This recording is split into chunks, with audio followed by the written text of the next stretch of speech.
Hello everyone and welcome back to another Black Desert video. So today I want to talk about some activities you could do to make silver while you're AFK. And this is actually a question I've gotten pretty regularly, is like, what kind of things make a lot of silver while I'm busy AFK or playing another game? So I made a little bit of a list of things I think are more or less relevant and stuff that is, you know, decent amounts of silver. So yeah, as we all know, we are kind of in a period in the game where, you know, it's a little past Adania, and admittedly Adania is more for endgame players, and people are kind of like falling off of the game and everything. So it's just like, hey, just do some chill, casual AFK stuff and whatnot. So anyway, let's talk about some things that I think are pretty relevant while you can still play the game casually, not burn out, make some decent amount of silver. So number one being a bunch of life skills. Let's talk about it. Going down the list, we have fishing.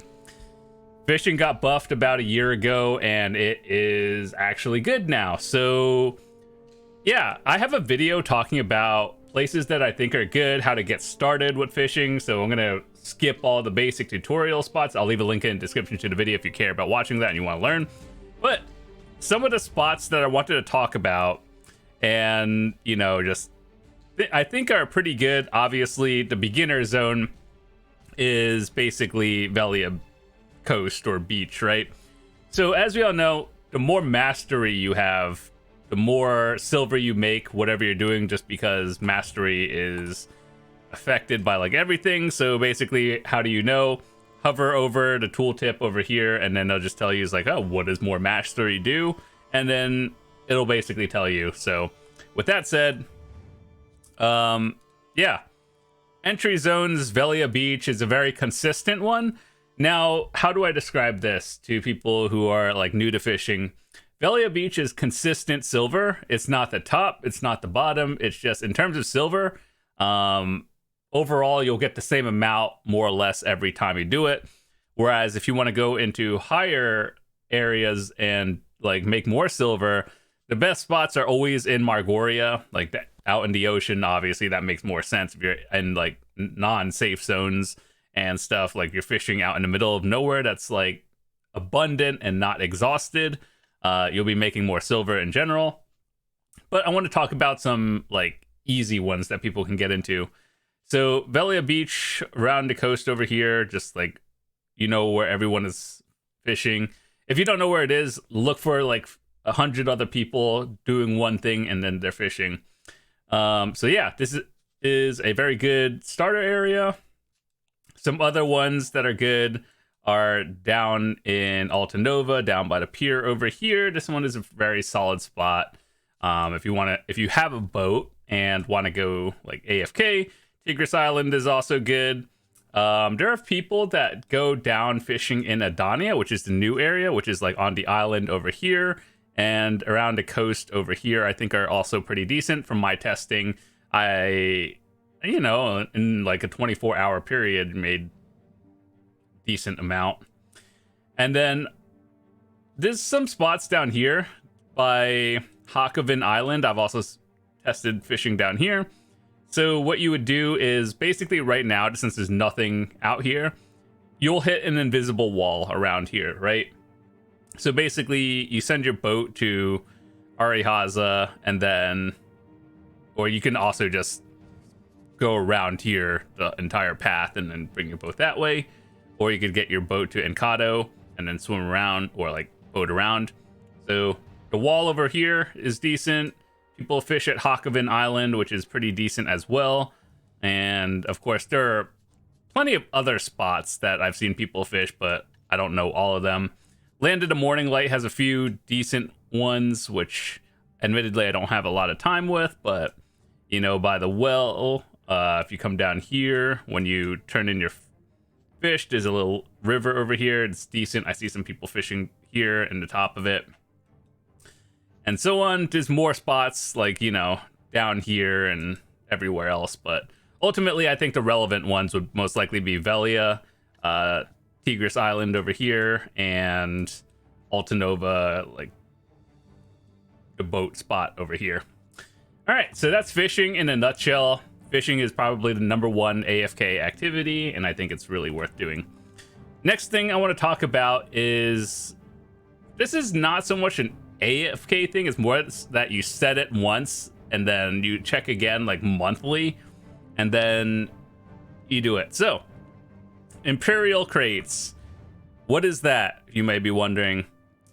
Do you have a lot of just random logs and stuff, like almost 2 million elder tree timbers that you just want to get rid of and turn into silver, but you don't want to actually process it to maximize it? Well, more or less, you could turn them into timber crates, which I should be sending them all to somewhere else further, but I'm lazy. And this is one of those things where you just send it. You could have multiple things going on, and like Calpheon is probably the best way. You can make a bunch of crates over here, and then like once every couple of months or so, when you get a bunch of them, you basically send them all to, you know, the furthest spot from where you crafted, and you just trade them in. So it's kind of like a once you set it, you come back again a couple months, and then you're like, oh, free money. But anyway, another thing, same with Royal Workshops. You just set it once and make money off of trading, which is not necessarily a lot, but it's like passive in a way. So here's what I would recommend. In town right here, you set all of these as your materials that you'll use to do Royal Workshops, and then every now and then when you get a bunch of these trade goods, you send it to, I guess, wherever, maybe like Valencia or something, do a trade-in as well, and with your crates, go to the furthest distance, and then Royal Workshop furthest distance from Morning Light as well. So actually a decent amount of silver, but it's not like a regular daily thing. It's like a surprise free billion silver. I say free, but I mean just like, you know, you don't really think about it until you think about it, kind of thing. Another one is, you know, properly setting up your nodes and workers. So this is something I've done a couple of months ago, where one of my goals was to basically have all artisans. And so what I did was promote a lot of my professionals and everything, and now I only have artisans. I have 162 of them. And, you know, I know it's something that if you're like an old school player, you probably have a bunch of them that you set and forgot years ago. But I think it is actually a decent thing to actually think about every now and then set all your workers to do something, and you know, make sure they're all at artisan, because that will reduce the time, more passive silver on a daily. And so yeah, that's something that I would recommend you guys doing. It's not a lot every day, but it's more than 0, so it's definitely worth it. As for which ones are the best, I don't know. Over time, people are like, it used to be goblins, and then it used to be giants, and then people are like, oh, I want humans on the rare resources. And I think like it really depends on a node. Like if you actually spend some time looking at each node, you're like, which ones give the rare materials and which ones just give a bulk of them.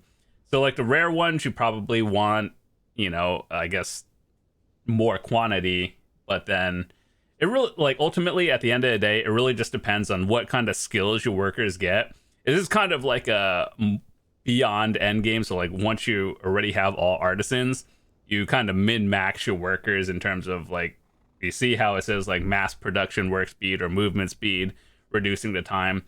Most people don't worry about it. Most people just get artisans, and then you just set your thing and then forget about it, which I think is fine. But that's one of those things you min-max if you have the extra time for it. But ultimately, either goblins or giants, depending on the node and what it gives. So you'll probably figure that out over time. And one other thing you do, more or less, this kind of goes in with cooking and Imperial crate crafting, is Imperial crafting over here. Make sure to do this every day, which I have to do later. Doing it for cooking, you ideally want to get the highest boxes. This is like a 1 to 2 minute activity, but it kind of goes in with AFK cooking and everything, so you just kind of set that.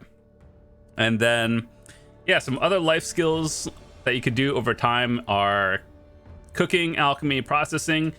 Basically, depending on how often you want to reset it, or like how long you're gone for.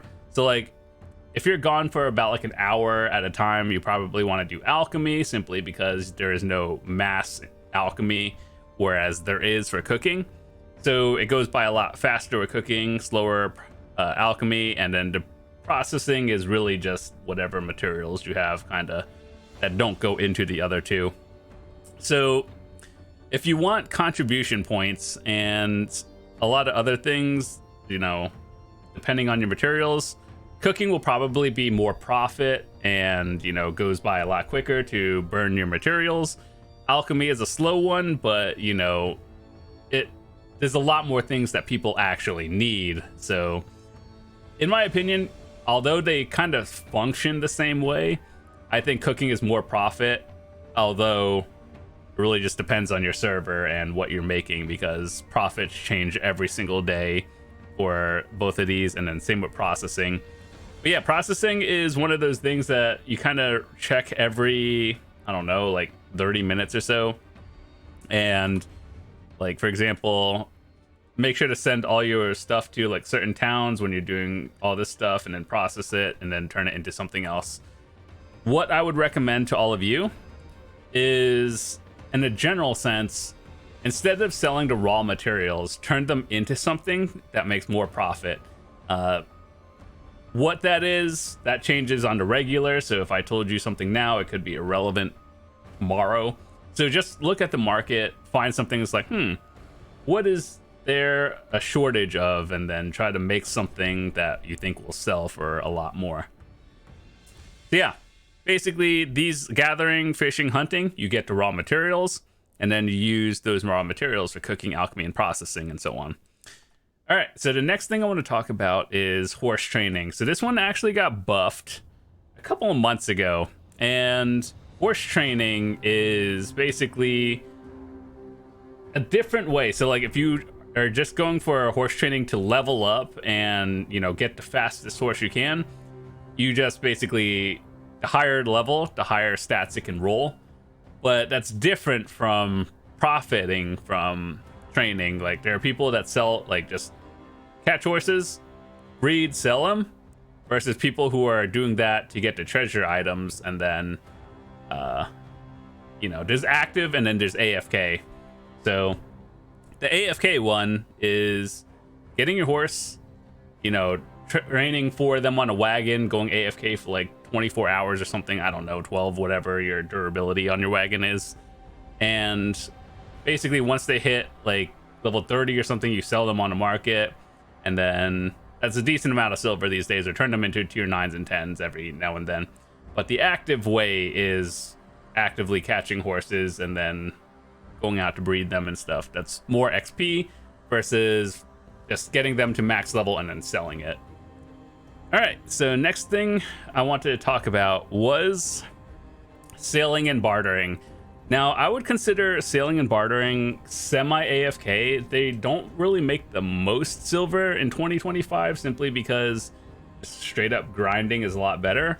But, you know, I think bartering is one of those things where I used to do it when I was like, you know, chilling and watching a movie on the side. So what you do is basically you see all these trade items and stuff, like, right? You would go from point A to B to C and so on. And so like you basically just set an auto path, and then once you're over here, you set another auto path, and then go there, and then another auto path. So it's basically money while you're doing something else, and then it's something you check like every 5-10 minutes or something, and you're good to go. It's not a lot that much nowadays, but it's better than, you know, you see all those people standing in town like me right now just doing literally nothing. Yeah, you could do that and actually make silver.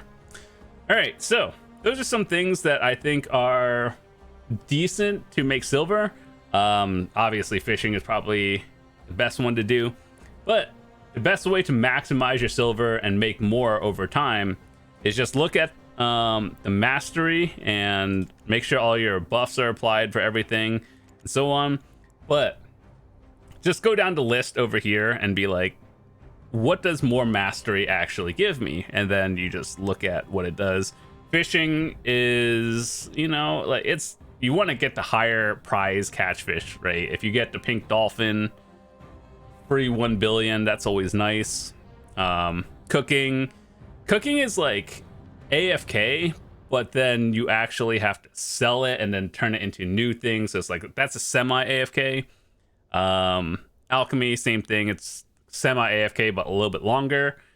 Training, you can go AFK for longer periods of time, like couple hours at a time. And then selling and bartering is semi AFK. So yeah, those are all the things you could do while literally just watching a movie, watching a stream, doing something else, literally going to work and playing this on your second monitor. But yeah, that's what I wanted to talk about. I think realistically, if you're gonna you want to AFK 15 hours a day, just go fishing. That's about it. But those are some other things I'd recommend. And with that said, thanks so much for watching. Hope you guys have a fantastic day, and I'll see you guys later. Peace.